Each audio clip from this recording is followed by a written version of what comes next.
आणि अजित पवारांच्या विमान अपघाताचा तपास आता सीआयडीकडे वर्ग करण्यात आलाय।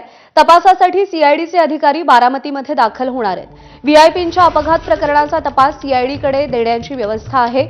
डीजीसीएचा अहवालही लवकरच तयार होणार आहे आणि आता सीआयडीकडे हा सगळा तपास गेलेला आहे आणि सीआयडीचे अधिकारी बारामतीमध्ये दाखल झालेले आहेत।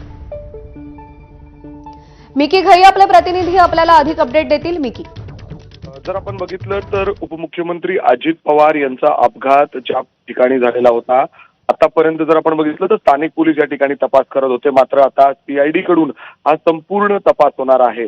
अशा पद्धतीने जर एक मोठा व्यक्ती अशा पद्धतीने अपघात झाला असेल तर उच्चस्तरीय जे यंत्रणा असतात ते या ठिकाणी ते तपास करतात आणि त्यामुळे आता सीआयडी कडून हा संपूर्ण तपास केला जाणार आहे। सीआयडीची टीम देखील बारामतीत ज्या ठिकाणी हा अपघात घडलेला होता, बारामती विमानतळ 3 किलोमीटरच्या अंतरावर हा अपघात घडलेला होता। काही तिथंच टीम त्या ठिकाणी पोहोचलेली आहे।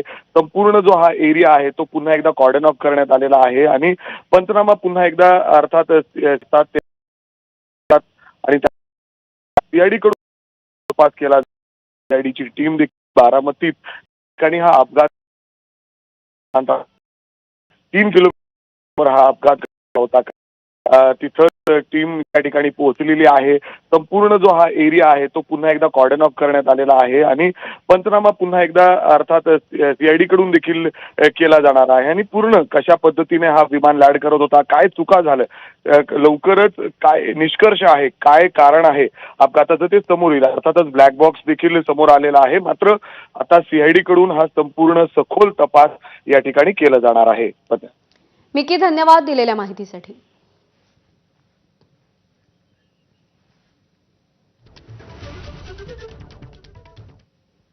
आणि यानंतर संजय राऊत यांच्या विधानाची एक महत्त्वाची बातमी आहे।